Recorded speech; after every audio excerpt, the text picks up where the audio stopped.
fannoo jalaa dhaqoo hedduu si jaajata lapheen koo siin hafuuramaa dhibbuun koo araara naaf laattee haadha koo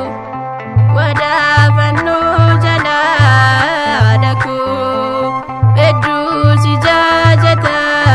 lapheen koo siin hafuuramaa dhibbuun koo araara naaf laattee haadha koo.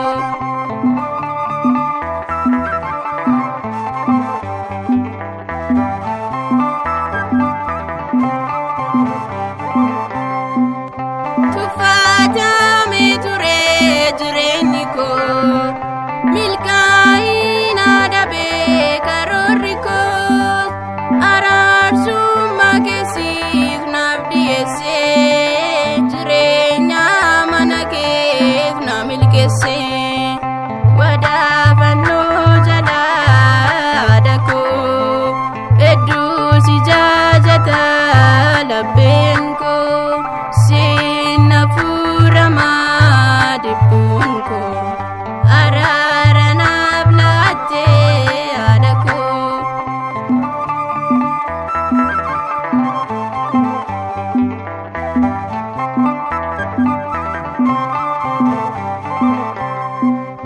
Dubartoota keessaa filatamtee qulqullummaa kan keen kabajamtee waaqaa kee biraatii waadaa qabdaa Maariyaam haadha koo siin abdadhaa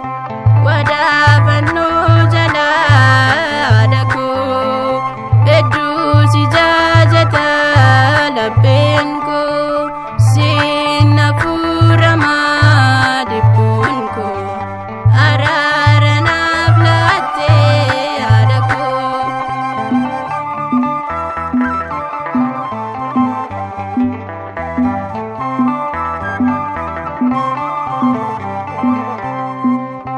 Dubbadhee hin fixuu waan waa'ee kee guddaadha haadha koo jaalalli kee eessaatti argama kan akka kee anaaf raawwatteerta waadaa kee wadaa fannoo jalaa dhaqoo hedduu si jaajata lapheen koo siin hafuuramaa dhibbuun koo araara naaf laattee haadha koo.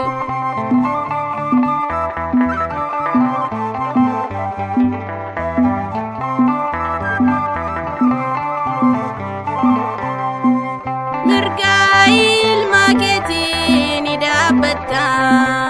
cubbuu kiyya hundaaf naaf kadhatta Maariyaam Maariyaam jedhee si waammadhee